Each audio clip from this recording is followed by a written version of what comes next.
भनेपछि a function can return a value by reference. जहिलेसम्म हामीले फंक्सनले के रिटर्न गर्छ भन्दाखेरि भ्यालु रिटर्न गर्छ भनेको थियो, कुनै एउटा भ्यालु रिटर्न गर्छ भनेको थियो। अब भ्यालु रिटर्न गर्दाखेरि आइदर कुनै एउटा भ्यालु अथवा कुनै एड्रेसको भ्यालु अथवा कुनै पनि भेरिएबलको भ्यालु त्यो रिटर्न गर्छ फंक्सनले भनेर त्यही अनुसार सिम्पल भ्यालु रिटर्न गर्ने हो भने हामीले सिम्पल डाटा टाइप रिटर्न टाइपमा लेख्थ्यौँ, जुन डाटा टाइप रिटर्न गर्ने हो त्यो। यदि कुनै फंक्सनले एड्रेस रिटर्न गर्छ कुनै भेरिएबलको भने त्यसमा अगाडि हामीले रिटर्न टाइप अनि एउटा फंक्सनको नेम अगाडि पोइन्टर एस्ट्रिक गरेर त्यसरी लेख्नुपर्ने हुन्छ एड्रेस रिटर्न गर्छ भने। तर अब यहाँ आयो रिफरेन्स रिटर्न गर्ने। अब रिफरेन्स रिटर्नको कुरा आउँदाखेरि योलाई यसरी लेख्छौँ। रिफरेन्स भन्ने बित्तिकै एम्परसेन्ड सिम्बल युज गरेर त्यसरी हामी यसलाई लेख्न सकिन्छ। अब यो इक्जाम्पललाई त्यहाँभन्दा सिम्पली यतातिर हेरौँ। यसमा के छ भन्दाखेरि यो कम्पाइलरको विन्डो देखिरहेछ हैन?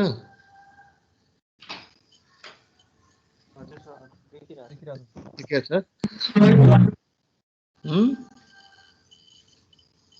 देखेछ कि छैन? एडिटरमा यो अब यसमा इन्क्लुड आयो स्ट्रिम यो हेडर फाइल भइहाल्यो। अब int x equal to 5 y equal to 15 यो भेरिएबल डिक्लेरेसन र भ्यालु एसाइनमेन्ट यो भइहाल्यो। यसमा बुझ्नुपर्ने केही छैन।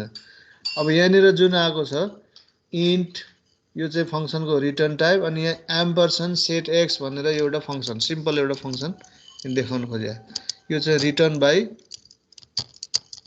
रिफरेन्सको लागि र यसमा नर्मल हाम्रो रिटर्न बाई भ्यालुमा भन्दा के थप्यो भन्दाखेरि यहाँनिर यो फंक्सन नेमको अगाडि एउटा एम्परसेन्ड यो एउटा नयाँ कुरो यहाँ थप्यौँ। जसरी हामीले भेरिएबलको रिफरेन्स पास गर्दाखेरि फंक्सन आर्गुमेन्टमा लेखेका थियौँ त्यही किसिमले फंक्सन नेम अगाडि एम्परसेन्ड भन्ने यो युज गर्नु पर्यो। त्यसपछि गएर जनरली हामीले यो फंक्सन कल गर्दाखेरि फंक्सन कल यदि कुनै पनि फंक्सनले केही रिटर्न गर्छ भने त्यो फंक्सनलाई कल गर्दाखेरि कल गर्ने सिन्ट्याक्स नर्मल्ली कस्तो हुन्थ्यो भन्दाखेरि variable equal to function name हुन्थ्यो। भेरिएबल अगाडि अनि इक्वल टु एसाइनमेन्ट अपरेटर त्यसपछि फंक्सन नेम गर्थ्यौँ अनि त्यो फंक्सनले रिटर्न गरेको भ्यालु कहाँ जान्छ भन्दा त्यो जुन भेरिएबल अगाडि छ लेफ्ट साइडमा त्यहाँ जान्छ। त्यस किसिमले कल गर्थ्यौँ। जेनरल फंक्सन कल भनेको त्यस्तो हुन्थ्यो।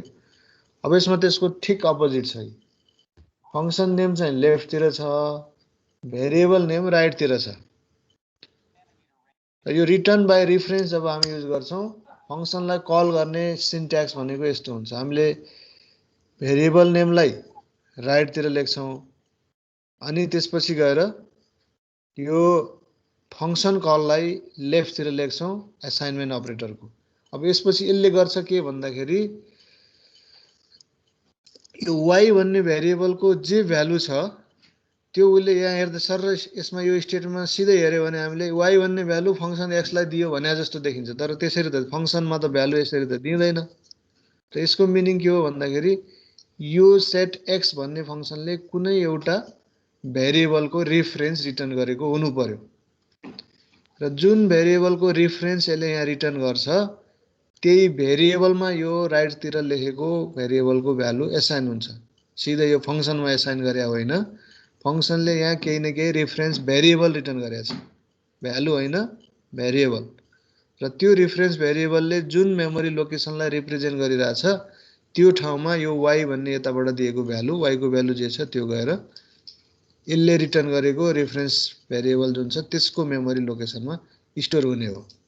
यो किसिमले रिटर्न बाई रेफरेन्समा फंक्सन कल पनि यसरी गर्नुपर्ने हुन्छ। लेफ्टतिर फंक्सन नेम इक्वल टु राइटतिर भ्यालु गरेर। अब यसपछि हामीले यहाँ प्रिन्ट गरेको छ from main x equal to x। यो मेन फंक्सनमा x को भ्यालु x छ, यो x को भ्यालु कति छ यहाँ चाहिँ प्रिन्ट गर्यो। अब यसले कति दिन्छ त्यो कुरा यो फंक्सनको डेफिनेसनमा यहाँ डिपेन्ड हुन्छ। अब फंक्सनको डेफिनेसन हेर्दाखेरि के छ सिम्पली यहाँ हामीले के गरेका छौं भन्दाखेरि display the global value of x, यो एक्स को ग्लोबल भ्यालु जति थियो त्यो डिस्प्ले गर्यो, जुन चाहिँ एक्स को भ्यालु 5 थियो, माथि 5 डिफाइन गरेको छ र त्यो भ्यालु यहाँ from function x is equal to x को जति भ्यालु छ माथि एज इट इज त्यति नै यसले चाहिँ यहाँ प्रिन्ट गर्छ, यसमा केही पनि अरु चेन्ज भएन। अब यहाँ हामीले रिटर्न एक्स भनेर जुन यहाँ गरेका छौं, यो रिटर्न एक्स गर्ने बित्तिकै यो स्टेटमेन्टमा छ सबै कुरा। यो रिटर्न एक्स ले एक्स लाई रिटर्न गरेको नर्मल्ली हामीले अरु फंक्सनमा हेर्दाखेरि रिटर्न एक्स भन्यो भने एक्स को भ्यालु रिटर्न हुन्छ, तर यसमा एक्स को भ्यालु होइन के रिटर्न हुन्छ भन्दाखेरि एक्स को कुनै एउटा रेफरेन्स नेम यसले रिटर्न गर्छ। त्यो रेफरेन्स नेम यहाँ केही पनि दिएको छैन, यसले अटोमेटिकल्ली कुनै एउटा रेफरेन्स नेम बनाउँछ र त्यो रेफरेन्स नेम यो लोकेसनमा रिटर्न गर्छ। यो सेट एक्स भनेर जुन हामीले कल गर्यौं, यहाँ उसले यसको केही एक्स भन्ने भेरिएबलको केही रेफरेन्स नेम यहाँ रिटर्न गर्छ, अनि त्यो रेफरेन्स नेमले कसलाई रिप्रेजेन्ट गरिरहेको हुन्छ, एक्स भन्ने भेरिएबललाई। र यो एक्स भन्ने भेरिएबलमा अब वाई भन्ने भ्यालु यहाँबाट एसाइन हुने भयो। फाइनल्ली हामीले यहाँ फ्रम मेन भनेर यहाँ एक्स को भ्यालु जे प्रिन्ट गर्छौं, अब त्यो के आउँछ भन्दा यो वाई ले जुन भ्यालु दियो त्यही भ्यालु गएर एक्स मा बस्ने हो। अब यसको आधारमा यसको आउटपुट हेर्यौं भने आउटपुट यसरी आउला।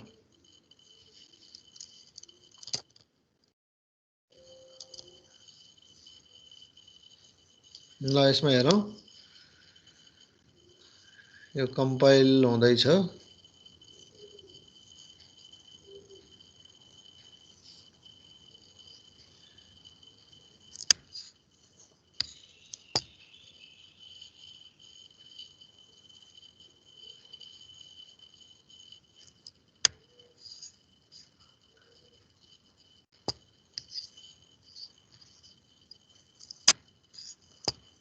यसको आउटपुट अब यहाँनिर आयो, यसरी देखिन्छ आउटपुट येलो स्क्रिनमा। यस सर। अब एक्स को भ्यालु यहाँ कति आयो, फ्रम फंक्सन फंक्सनमा जहाँ हामीले प्रिन्ट गरेका छौं त्यहाँ एक्स को भ्यालु 5 आयो, किन त्यहाँ केही पनि चेन्ज भएको छैन। एक्स को भ्यालु सुरुमै हामीले 5 एसाइन गरेका थियौं, वाई को भ्यालु 15 एसाइन गरेका थियौं, त्यही एक्स को भ्यालु यसले 5 भनेर दियो। अब फ्रम मेन भनेको मेनमा जुन यहाँ प्रिन्ट गरेको छ, फ्रम मेन फंक्सनबाट प्रिन्ट गरेको भ्यालु भनेको यहाँनिरको यो from main x is equal to x. अब यहाँनिर अरु त एक्स लाई कहीँ पनि भ्यालु एसाइन गरे त केही पनि देखिया छैन र एक्स को भ्यालु चाहिँ 5 थियो। अब यहाँनिर एक्स को भ्यालु 15 आयो। अब यो 15 कसरी आयो भन्दाखेरि वाई मा 15 भन्ने भ्यालु छ, अनि यो सेट एक्स भन्ने फंक्सन जुन हामीले कल गर्यौं, सेट एक्स भन्ने फंक्सनले के रिटर्न गरेको छ भन्दा तल रिटर्न एक्स लेखेको छौं हामीले। र रिटर्न एक्स भन्दाखेरि उसले एक्स को भ्यालु रिटर्न गर्दैन, के रिटर्न गर्छ, एक्स को कुनै रेफरेन्स रिटर्न गर्छ, रेफरेन्स नेम रिटर्न गर्छ बनाएर। त्यो reference name equal to y भनेको एक्चुअल हामीले एक्स मै भ्यालु एसाइन गरे हो र त्यही भ्यालु जुन वाई को भ्यालु अब यो एक्स को लोकेसनमा गएर बस्यो। अब यहाँनिर त्यसपछि हामीले कल गर्दाखेरि यो एक्स को भ्यालु के आयो भन्दाखेरि 15 आयो, जुन चाहिँ वाई ले एसाइन गरे हो। यो किसिमले कुनै पनि फंक्सनले भ्यालु को सट्टा कुनै भेरिएबल पर्टिकुलर भेरिएबल को रेफरेन्स पनि रिटर्न गर्न सक्छ र यसलाई भनिन्छ returning by reference, passing by reference. हामीले फंक्सन कल गर्दाखेरि फंक्सनको आर्गुमेन्टलाई रेफरेन्स बनाउने हो। रिटर्न बाइ रेफरेन्स भनेको फंक्सन कल जस्ट भ्यालु भन्दा अपोजिटले हामीले लेफ्ट साइडमा कल गर्छौं, इक्वल टु राइट साइडमा कुनै भ्यालु अथवा एक्सप्रेसन केही राख्न सकिन्छ र त्यसरी त्यो राइट साइडमा लेखेको एक्सप्रेसन अथवा कुनै भेरिएबल भ्यालु जेसुकै होस् त्यो भ्यालुले कहाँ पठाउँछ भन्दाखेरि फंक्सनले जे भेरिएबलको रेफरेन्स रिटर्न गरेको छ त्यो भेरिएबलको लोकेसनमा एसाइन गर्छ। र यस्तो खालको काम सी ल्याङ्ग्वेजमा हामी यो पनि गर्न सक्दैनथ्यौं। C++ मा यो रिटर्न बाइ रेफरेन्सको यो मेकानिजम पनि दिएको छ। यो सबै युज भनेको रेफरेन्स भेरिएबलको युज भयो, passing by reference and returning by reference. ल एउटा सानो इक्जाम्पल यो देखाएँ मैले।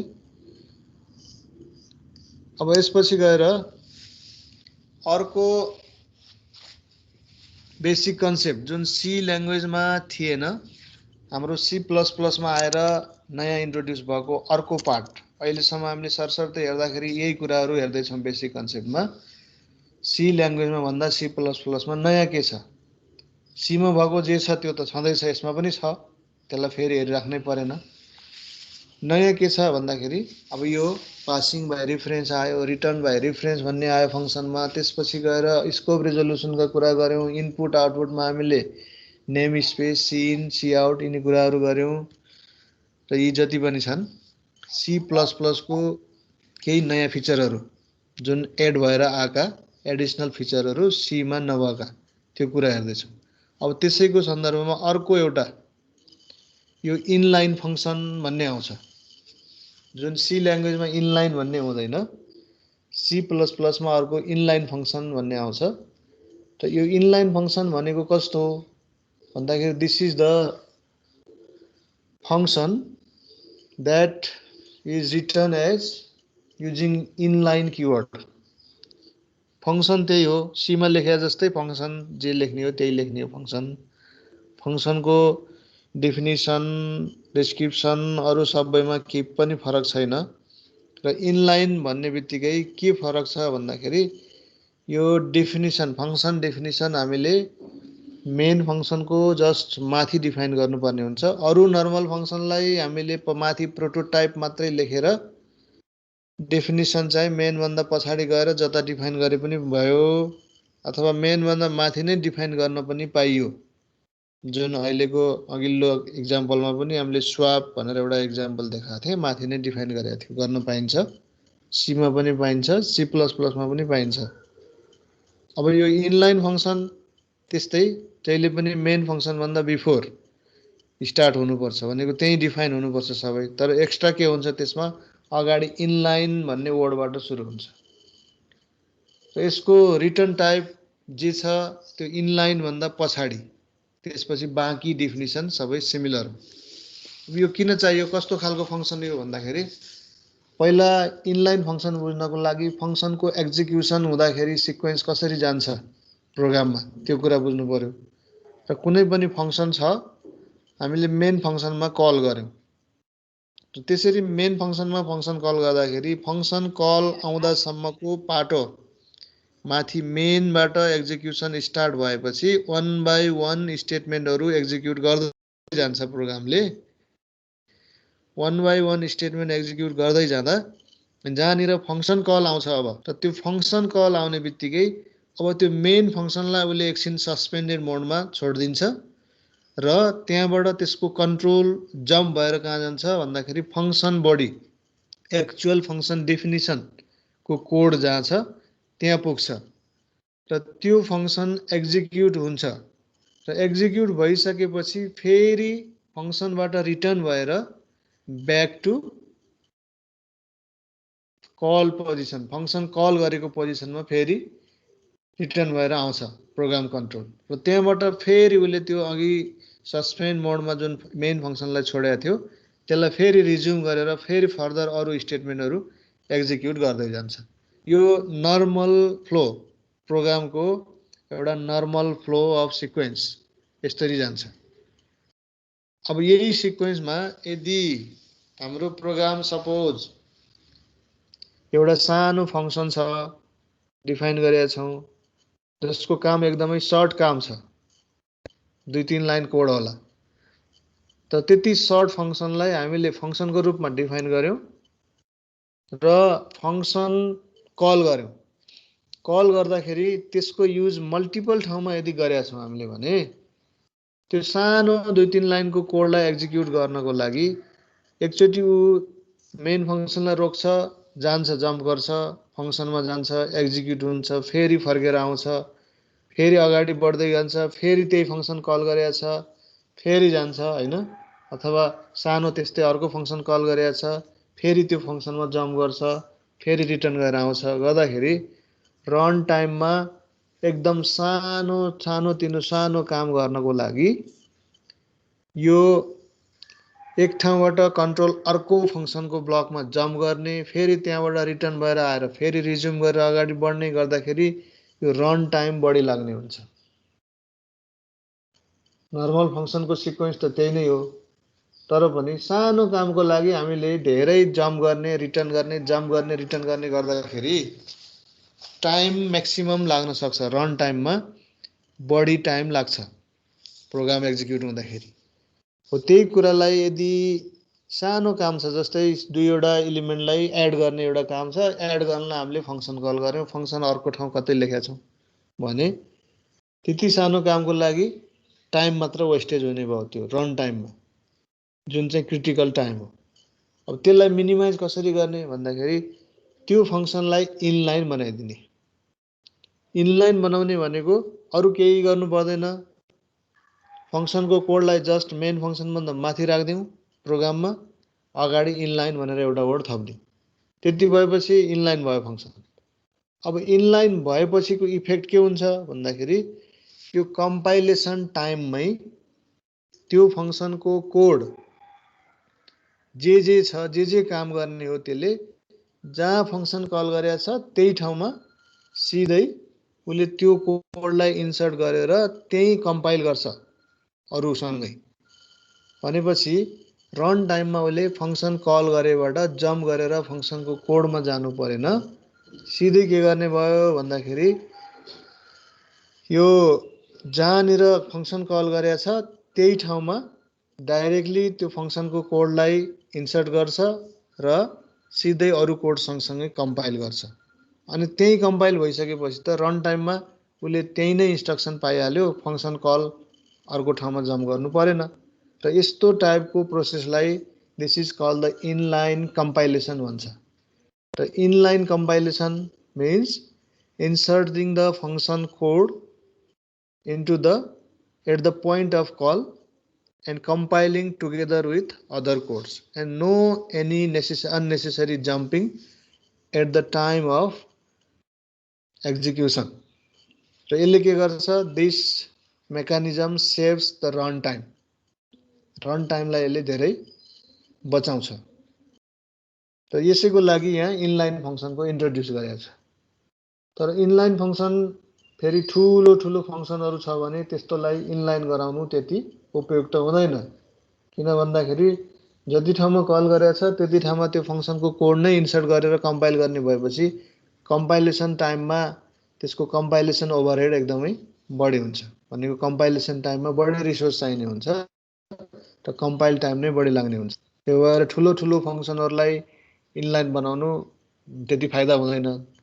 तर सानो सानो फङ्सन जुन थोरै कामको लागि त्यो जम्पिङ गर्ने फेरि आउने टाइम बढी लाग्ने भयो, त्यस्तोको लागि हामीले इनलाइन फङ्सन बनाउन सक्छौँ। यो त भयो इनलाइन फङ्सनको बेसिक कन्सेप्ट। कस्तो बेलामा हामीले इनलाइन युज गर्ने भन्दाखेरि सबभन्दा सानो सानो कोड भएको फङ्सनहरू छ, धेरै ठाउँ युज गरिराख्नु पर्ने छ, त्यस्तोलाई इनलाइन बनाइदिने। ठिक छ।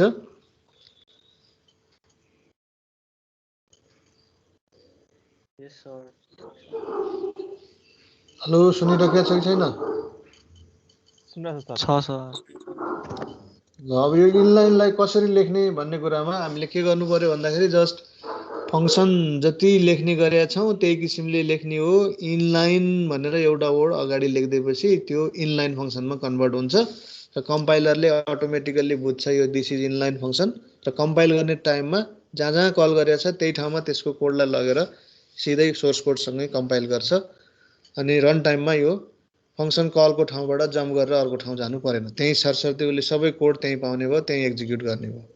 र यो इनलाइनको सिन्ट्याक्स इनलाइन भयो, space return type, then function name, then arguments if any, त्यसपछि डिफिनिसन त जे हो त्योभित्र डिफिनिसन। जस्तै इक्जाम्पलको लागि इनलाइन यो इन्ट यसको return type and function name भयो।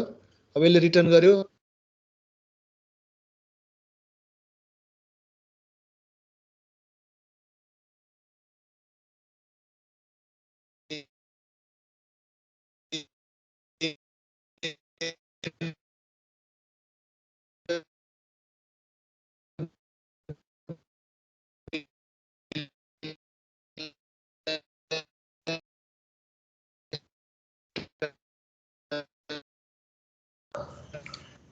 सरको साउन्ड के भएको पुरै भएको त अड्किन्छ। प्लस बी अर्को त धेरै नै अड्क्यो।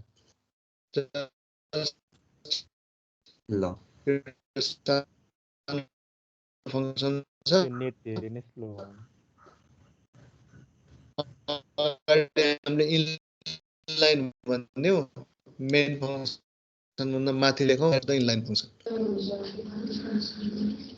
अब यो ल अहिले सुनिराखेको छ कि छैन यो हेर्दै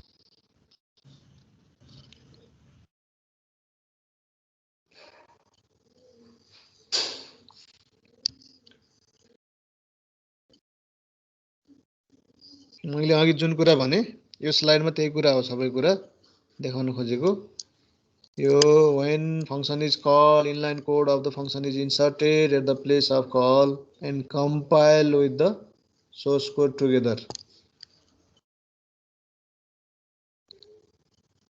तो inline function use गर्दाखेरि यो function को execution time this can be reduced. There is no transfer and return back to the control of the program.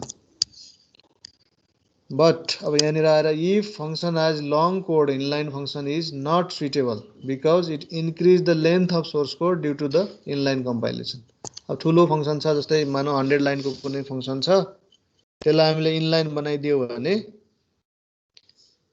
त्यो 100 लाइनको फंक्शन हामीले 10 ठाउँ कल गरेका छौं भने 100 into 10 गर्दाखेरि कति भयो 1000 लाइन्स अफ कोड बढ्ने भयो तर फंक्शन बनाएर राखेको छ भने त त्यही 100 लाइन्स अफ कोड नै हामीले कल गर्ने हो टाइम टु टाइम त सोर्स कोडको लेन्थलाई बढाइदिन्छ इनलाइन फंक्शनले यदि ठुलो फंक्शन भयो भने त्यो भएर इनलाइन फंक्शन राख्नु त्यति उचित हुन्न जसले गर्दाखेरि it increases the storage overhead हामीले त्यो कोडको इन्स्ट्रक्सनलाई स्टोर गर्नको लागि पनि जति लामो कोड भयो उति धेरै मेमोरी स्टोरेज चाहिन्छ त इनलाइन ठुलठुलो फंक्शनलाई गरायो भने यसले स्टोरेज पनि बढी लिन्छ कम्पाइलेसन पनि टाइम रिसोर्स बढी लिन्छ त्यही भएर सर्ट फंक्शनलाई मात्रै इनलाइन बनाउने हो जनरली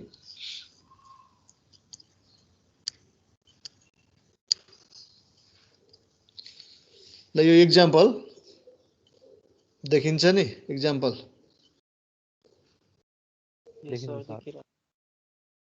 अनि बोले सुन्ने छ बुझिन्छ बुझिरहेछ सर बुझिन्छ सर अब यो एक्जाम्पलमा त्यस्तो भुल्नुपर्ने केही छैन यो एउटा सिम्पल फंक्शन यो इनलाइनलाई यहाँ हटाइदियो भने यो नर्मल फंक्शन भयो यो जुन हामीले गरिराखेको यो कुनै पनि फंक्शन यो फ्लोट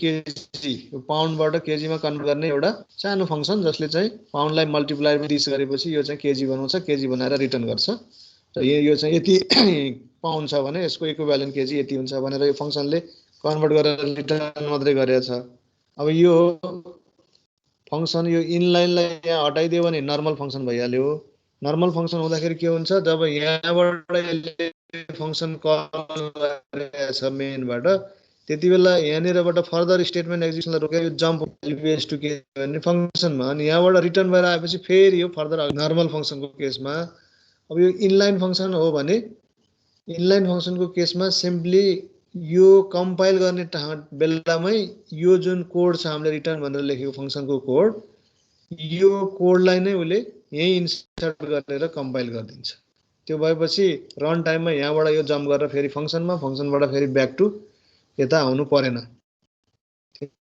त्यो यसको फ्यासिलिटी र ठुलठुलो फंक्शन भयो भने के हुन्छ यहाँ धेरै लामो कोड छ भने यहाँ हाल्दाखेरि यो मेन भित्र यो कोड नै लेन्थ एकदमै बढ्छ जसले गर्दा पछि यो कोडलाई त कहीं न कहीं त इन्स्ट्रक्सन त स्टोर गर्छ एक्जिक्युटेबल बनाइसकेपछि पनि हो त्यहाँ स्टोरेज एकदमै बढी लाग्ने हुन सक्छ त्यही भएर ठुलो फंक्शनलाई हामीले इनलाइन नबनाउने एकदम सर्ट कोडेड फंक्शन छ भने त्यसलाई इनलाइन बनाउने त्यो किसिमले यो एउटा इनलाइन फंक्शनको इन्ट्रोड्युस गरेछ C++ ले अब यसलाई पछि हामीले क्लास अब्जेक्ट भनेर पढ्दाखेरि क्लास भित्र जति पनि फंक्शनहरु डिफाइन गर्छौं बाइ डिफल्ट तिनीहरु इनलाइन फंक्शन हुन्छ भन्ने त्यो अटोमेटिक फिचर उले लिन्छ यदि ठुलो ठुलो फंक्शन छ क्लासको मेम्बर भने त्यसलाई इनलाइन बनाउनु भएन क्लास भन्दा बाहिर गएर अर्कै छुट्टै डिफाइन गर्नु पर्यो भन्ने कन्सेप्ट त्यसमा आउँछ त्यसमा हेरौँला त्यतिबेलै अब यो अर्को हेरौं फंक्शन भित्रै केही नयाँ नयाँ फिचरहरु जुन C++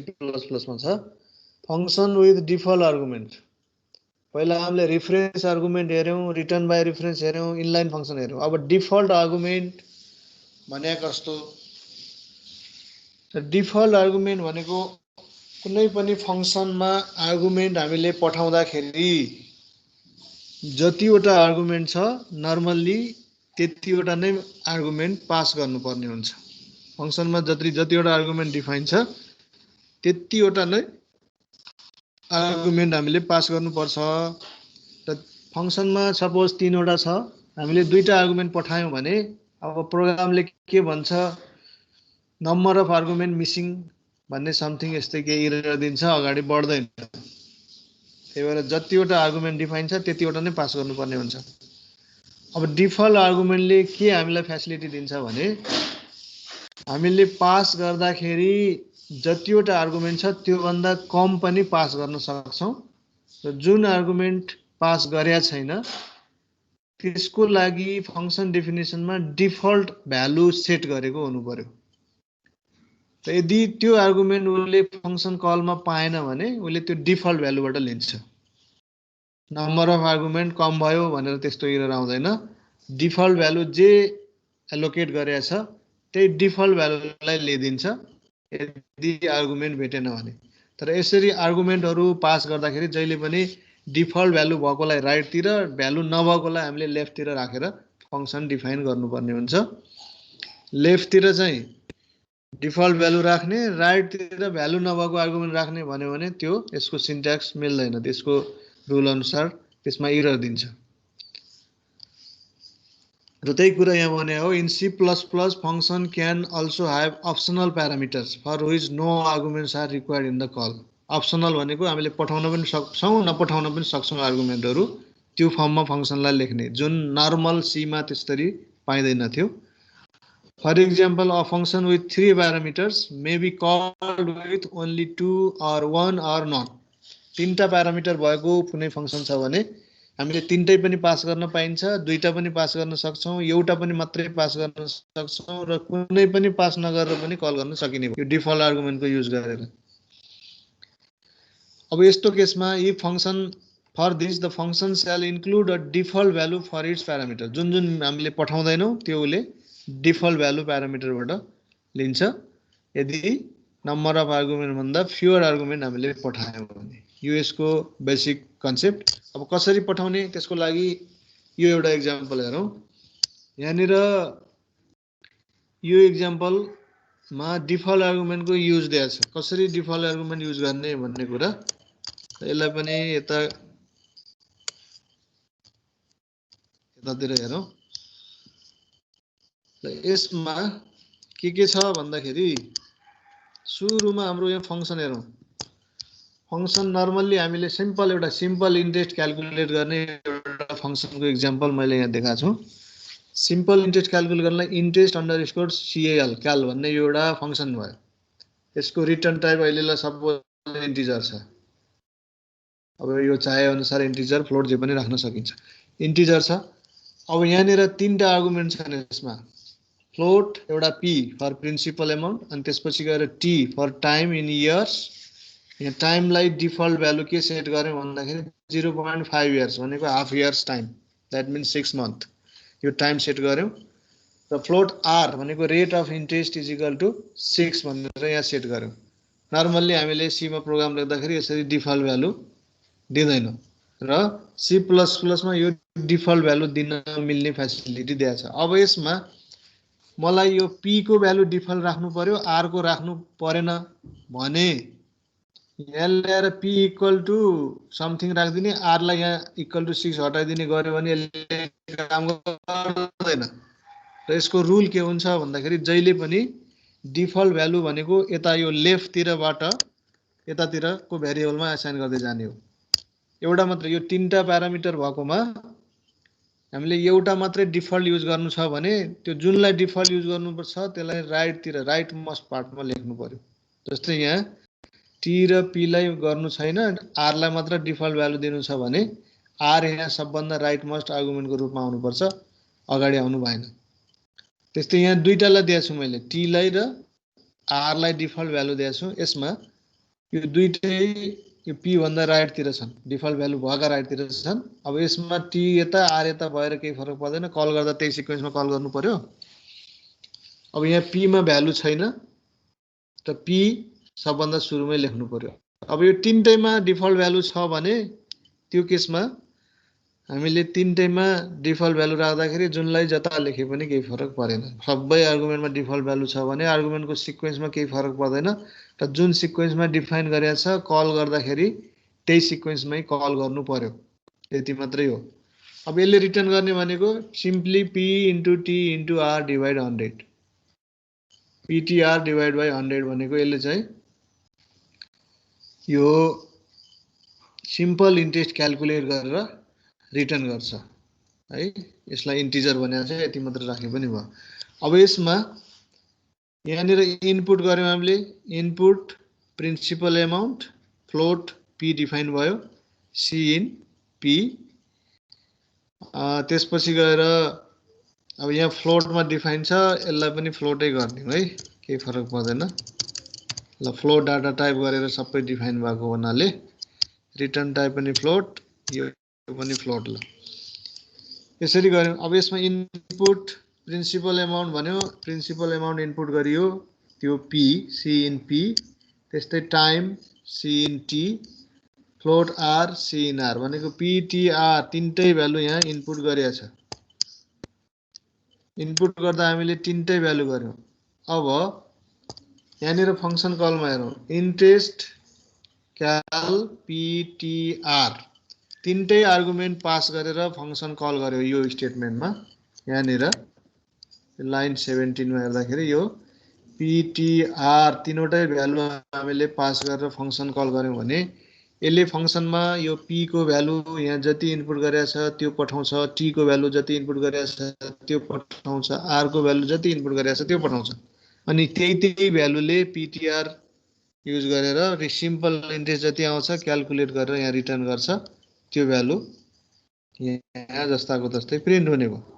यसमा त्यो डिफल्ट आर्गुमेन्टको केही पनि काम भएन। अब यो नेक्स्ट लाइन नम्बर 19 मा यहाँ हेरौँ, यहाँनिर फेरि त्यही फंक्सनलाई कल गरे with only p and t as argument, दुईवटा आर्गुमेन्ट मात्रै यहाँ पठायो र यसमा r भनेको थर्ड आर्गुमेन्ट मिसिङ छ। अब यो थर्ड आर्गुमेन्ट मिसिङ हुँदाखेरि यसले कसरी काम गर्ने भयो भन्दाखेरि p को भ्यालु र t को भ्यालु यहाँबाट हामी जति पठायो त्यो लिने भयो र थर्ड आर्गुमेन्ट r भनेको उसले यहाँबाट डिफल्ट भ्यालु लिने भयो, r इज इक्वल टु 6। यो 6 लाई उसले डाइरेक्टली फर्मुलामा यहाँ युज गर्दा p र t को भ्यालु तलबाट जे पाएको छ त्यो युज गर्ने भयो, r को भ्यालु भनेको यो 6 डिफल्ट भ्यालु लिन्छ अनि त्यसपछि क्याल्कुलेट गर्छ, इन्ट्रेस्ट रिटर्न गर्छ। त सेम इनपुटको लागि यसको र यसको आउटपुट अब फरक होला यदि r को भ्यालु हामीले 6 बाहेक अरु केही इनपुट गर्यौं भने। अब अर्को कल हेरौँ थर्डमा, यो लाइन नम्बर 21 मा यहाँ के गरेको छ, interest cal p only p is passed as the argument. तीनटा मध्ये हामीले जम्मा एउटा आर्गुमेन्ट मात्रै यहाँबाट पास गरेका छौं। अब एउटा मात्रै आर्गुमेन्ट पठाएपछि त्यहाँ मिसिङ यहाँ t हैन, यो चाहिँ t एन्ड r, यो दुईटा आर्गुमेन्ट चाहिँ मिसिङ भयो। यहाँ t र r यहाँ मिसिङ छ भनेपछि p को भ्यालु हामी यहाँ जति इनपुट गरे हो यसले त्यो लिन्छ। अनि त्यसपछि गएर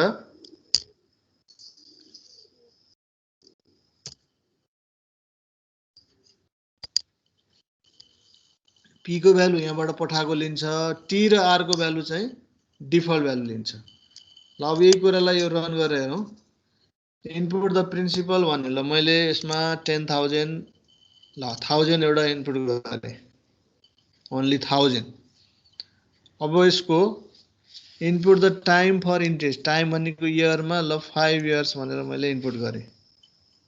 त्यसपछि input the rate of interest, rate of interest ल 12 भनेर इनपुट गरे। ठीक छ, यो देखिरहेछ? छ सर देखिरहेछ। दुईटा भ्यालु मैले इनपुट गरे है। अब फंक्सनलाई तीन पटक कल गरेको छ त्यहाँ, एकचोटी p t r तीनटै भ्यालु पास गरेर, एकचोटी p र t मात्रै पास गरेर, एकचोटी p मात्रै पास गरेर। यसको इन्ट्रेस्टको भ्यालु हेरौँ, फरक आएको छ। यो तीनटै भ्यालु युज गरेर इन्ट्रेस्ट क्याल्कुलेट गर्यो भने 600 आउँछ, त्यही दियो यसले। तर अब यसमा पी र टी को भ्यालु हामीले पठाएको भ्यालु भयो यही 1000 र 5। आर को भ्यालु डिफल्ट भ्यालु लियो यसले 6 लियो। अघि हाम्रो 12% इन्ट्रेस्ट हुँदाखेरि 600 आएको थियो यी। अब यसको भ्यालु उसले डिफल्ट भ्यालु लियो, यहाँबाट हामीले पठाएको छैनौँ सेकेन्डमा। डिफल्ट भ्यालु उसले 6 लिएर क्याल्कुलेट गर्यो, यी 300 यसले इन्ट्रेस्ट निकाल्यो। त्यस्तै लास्टमा पी मात्रै पास गरेका छौँ भनेको 1000 मात्रै पास गरेका छौँ। 1000 मात्रै पास गर्दाखेरि यसले रेट अफ इन्ट्रेस्ट पनि डिफल्ट भ्यालु 6 लियो, टाइम फर इन्ट्रेस्टको लागि पनि डिफल्ट भ्यालु त्यहाँ 0.5 भनेको छ त्यो लियो। अब त्यो 0.5 इन्ट्रेस्टको दरले 6% ले क्याल्कुलेट गर्दाखेरि यसको आउटपुट आयो 30। यो किसिमले यो आवश्यकता अनुसार हामीले डिफल्ट आर्गुमेन्टहरू राख्न सक्छौँ र कल गर्दाखेरि यदि आर्गुमेन्ट डिफल्टलाई युज गर्ने हो भने पठाउनु परेन, अरु त्यो डिफल्ट बाहेक अरु भ्यालु युज गर्ने हो भने आर्गुमेन्ट पास गर्नु पर्यो। यो किसिमले C++ मा डिफल्ट आर्गुमेन्टको एउटा कन्सेप्ट यसरी आएको छ। अब यही किसिमले जस्तो यहाँ पी भनेर हामीले कल गर्यौं, यसलाई अर्को सी आउट भनेर यहाँ एउटा स्टेटमेन्ट म यसरी लेखेँ, INTEREST इन्ट्रेस्ट अन्डरस्कोर CAL। अब यहाँ केही पनि पठाएन रे,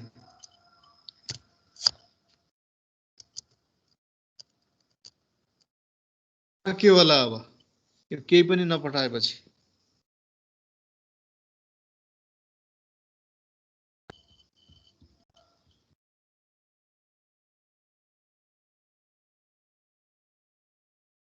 सुनिराखेको छ? एरर आउँछ सर। त्यो फंक्सन कलबाट पी पनि हटायौं हामीले, भनेको कुनै पनि पठाएन यहाँ भनेपछि अब यसले के गर्छ, पी को पनि डिफल्ट भ्यालु हुनुपर्छ यस्तो गर्ने हो भने। त्यो माथि छैन, त्यो केसमा हामीले कुनै पनि आर्गुमेन्ट डिफाइन गरेका छौं र पास गरेनौं भने सी ल्याङ्ग्वेजमा पनि त्यो एरर आउँछ। त्यस्तै यसमा पनि सेम कुरा, यसले पनि एरर दिन्छ। यहाँनिर कम्पाइल गर्दाखेरि एरर दियो। अब एरर के दियो भन्दाखेरि एररलाई यतातिर हेरौँ, यहाँनिर एरर दिएको छ too few arguments to function float interest cal भनेर दियो। यहाँ फ्लोट तीनटा आर्गुमेन्ट थियो, त्यहाँ आर्गुमेन्ट पठाएन, आर्गुमेन्टको संख्या पुगेन भन्यो। अब दुईटा नपठाउँदासम्म पुगेको थियो, अब तीनटै नपठाउँदाखेरि पुगेन भन्यो। अब किन भन्यो भन्दाखेरि पी को डिफल्ट भ्यालु त्यहाँ छैन। यदि यो पी को डिफल्ट भ्यालु भएको भए यसले यो टु फ्यु प्यारामिटर भनेर यस्तो खालको एरर दिन्थेन। अब हेरौँ यसमा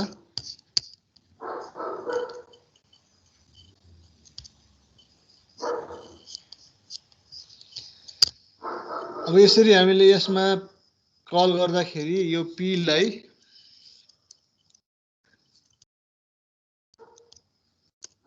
पनि पठाउन नहुने पी लाई पठाए पनि हुने नपठाए पनि हुने गरी गराउने हो भने यो पी को माथि यहाँनिर एउटा डिफल्ट आर्गुमेन्ट भ्यालु चाहिँ केही हुनुपर्छ। त्यो भयो भने विदाउट एनी आर्गुमेन्ट पनि यहाँ हामीले कल गर्न सकिन्छ यसलाई। त यो यसको डिफल्ट आर्गुमेन्टको एउटा एक्जाम्पल भयो है।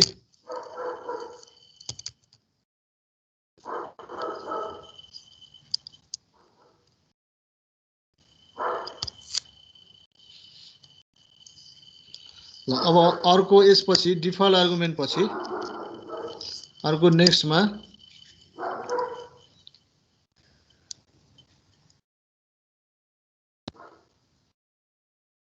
डिफल्ट आर्गुमेन्ट पछि अब यसपछि अर्को एउटा कन्सेप्ट C++ मा जुन नेम स्पेस भनेर आएको छ। हरेक प्रोग्राममा हामी name space STD name space STD भनेर लेखेका छौं। त के हो त यो नेम स्पेस भनेको भन्दाखेरि नेम स्पेस भनेको भेरिएबल, कन्स्टेन्ट, कुनै फंक्सन यस्तै अरु चाहिँ डाटा टाइप यसको लागि कुनै एउटा स्कोप डिफाइन गर्ने हो। त त्यस्तो खालको स्कोप डिफाइन गर्ने प्रोसेसलाई नेम स्पेस बनाउने भनिन्छ। त स्कोप भनेको भेरिएबल कहाँ भिजिबल हुन्छ, कहाँ त्यसको भिजिबिलिटी छैन, अथवा कहाँसम्म त्यो रिकग्नाइज हुन्छ, कहाँ हुँदैन, त्यो कुरा त्यसको स्कोपले डिफाइन गर्छ। र नर्मल्ली स्कोपको कुरा गर्दाखेरि सी ल्याङ्ग्वेजमा हामीले दुईटा मात्रै स्कोपको कुरा गर्थ्यौँ, लोकल स्कोप र ग्लोबल स्कोप। र लोकल कुनै फङ्सन हुन्छ अथवा मेनभित्र हुन्छ, ग्लोबल मेनभन्दा माथि डिफाइन गरिन्थ्यो। अब यसमा C++मा फरक स्कोप, लोकल स्कोपलाई पनि हामीले एउटा सर्टेन नेम दिएर एउटा नेम्ड स्पेस क्रिएट गर्न सकिन्छ। त्यसैलाई नेम स्पेस भनिन्छ। र यो युजिङ डाइरेक्टिभ भनेको त्यो नेम स्पेसलाई प्रोग्राममा हामीले कल गर्नु पर्यो, युज गर्नु पर्यो भने त्यो केसमा यहाँ नेम स्पेस को लागि युजिङ डाइरेक्टिभ युज गर्छौँ। अब यो नेम स्पेस कसरी डिफाइन गर्ने भन्दाखेरि सिम्पली हामीले स्ट्रक्चर डिफाइन गरे जस्तै नेम स्पेस भन्ने किवर्ड हुन्छ र त्यो नेम स्पेस भन्ने किवर्ड युज गरेर अनि नेम स्पेस एउटा नेम दिने। नेम भनेको एउटा आइडेन्टिफायर, भेरिएबल कन्स्टेन्टलाई दिए जस्तै नेम स्पेसको लागि छुट्टै नेम दिने। र यसमा एउटा pre define name space STD भन्ने हामीले प्रयोग गरिरहेछौँ यहाँ प्रोग्राममा। त्यो पहिल्यै डिफाइन भएको आइओ स्ट्रिमको नेम स्पेस छ। त्यसबाटै हामीले सी आउट, सिन जस्ता यी अब्जेक्टहरू कल गरे हो। र नेम स्पेसलाई यो कर्ली ब्र्याकेटभित्र इन्क्लोज गरेर राखिन्छ, त्यसभित्र डिफाइन गर्ने आइटमहरूलाई। र यो नेम स्पेस नर्मल्ली डिफाइन गर्दाखेरि यसको सिन्ट्याक्स हेरौँ।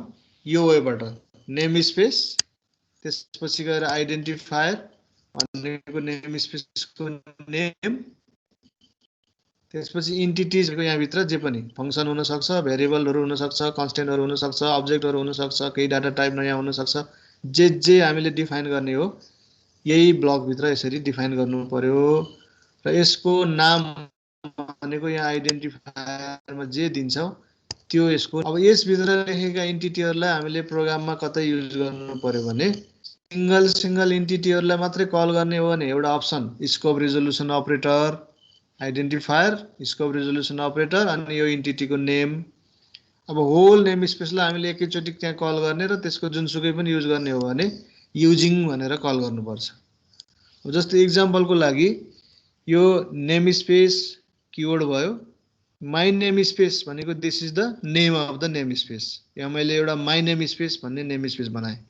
त यो भित्र इन्टिजर ए, बी भने दुईटा भेरिएबल यहाँ डिफाइन गरेँ भने यो ए र बी भन्ने भेरिएबलहरू अब अरू ठाउँ डिफाइन भएको छ कतै, त्यो त्यहीँको लागि डिफाइन भएको छ।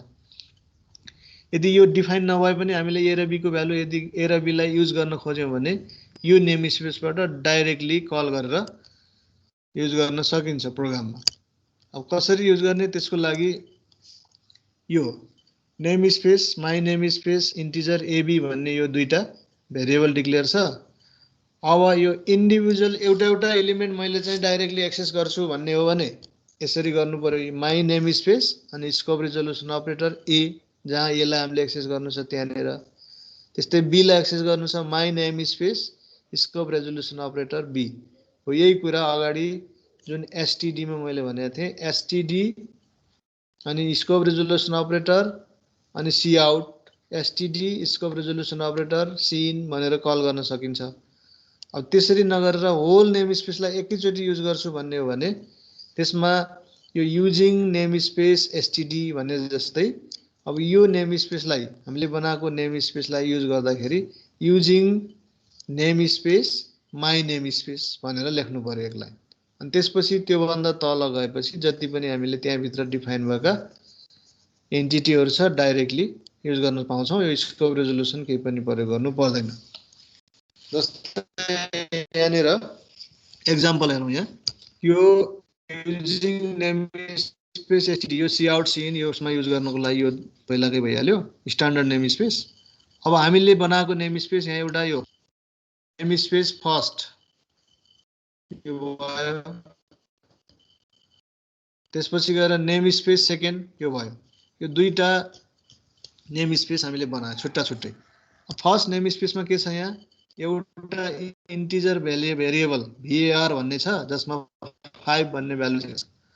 अर्को इन्ट भ्यालु भन्ने एउटा फङ्सन छ, त्यसले चाहिँ त्यही भेरिएबलको भ्यालु जति छ त्यति रिटर्न गर्छ त्यो कल गर्यो भने। जस्ट यति मात्रै यो दुईटा इन्टिटी यसमा डिफाइन गर्यो। त सेकेन्डमा यहाँ सिमिलरली दुईटा डबल भन्ने एउटा भेरिएबल VAR भन्ने यसमा डिफाइन छ जुन अघिल्लो नेम स्पेसमा पनि डिफाइन थियो। यसमा पनि डिफाइन छ। अघिल्लो भेरिएबलमा 5 एसाइन थियो, यहाँ 3.1416 र डबल भ्यालु। यो भ्यालु भन्ने नामकै एउटा अर्को फेरि यहाँ पनि भ्यालु यहाँ पनि डिफाइन भयो। यसले चाहिँ रिटर्न गर्छ 2 इन्टु यहाँ पाई होइन, यो चाहिँ पाई अनडिफाइन्ड VAR है, 2 इन्टु भेरिएबल भनेर यसरी ठिक छ। सुन्ने छ कि छैन?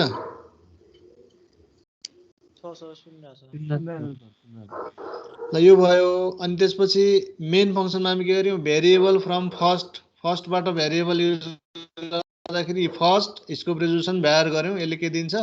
यो फर्स्ट नेम स्पेसको भेरिएबललाई एक्सेस गरेको छ डाइरेक्टली। त्यस्तै भेरिएबल फ्रम सेकेन्ड गऱ्यो भने सेकेन्ड डट VAR गऱ्यौँ। यो सेकेन्ड भन्ने नेम स्पेसको भेरिएबल भनेपछि यसले 3.1416।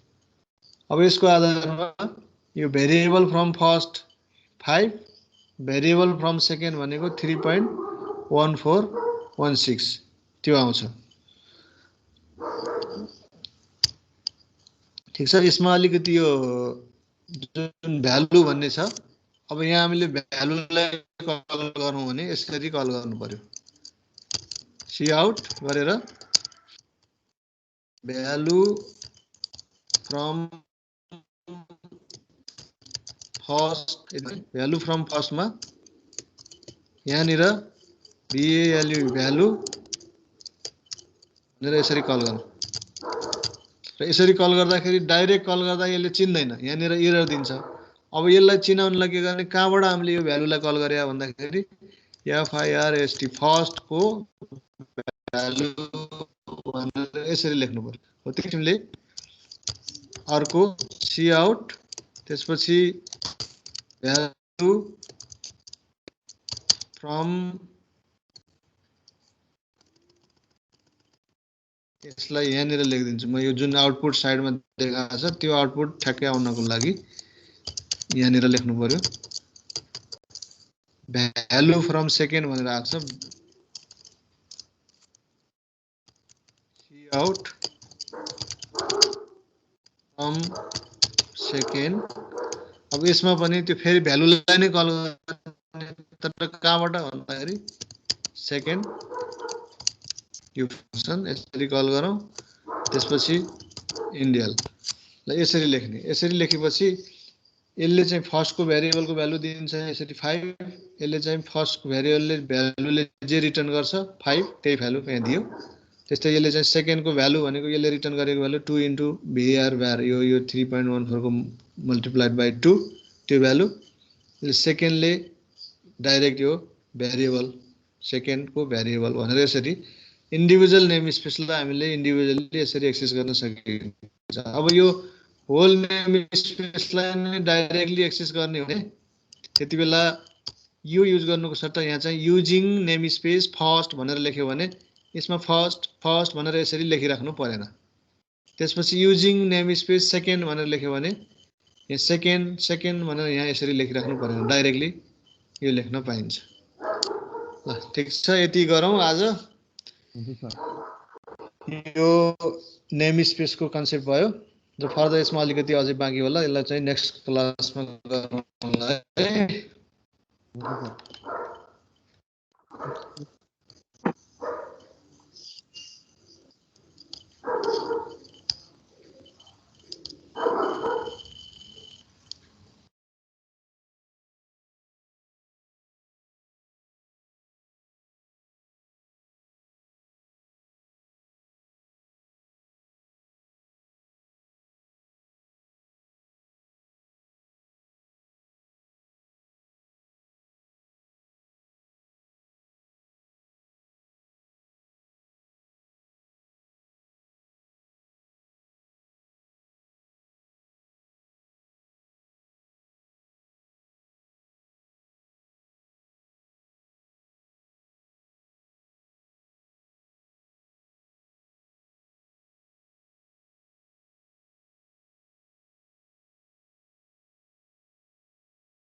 सर रेकर्डिङ स्टप गरिदिनु न।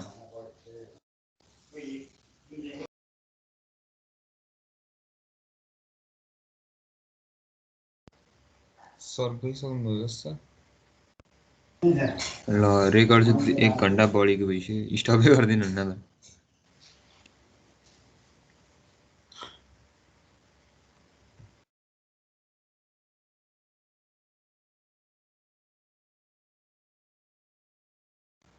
विशाल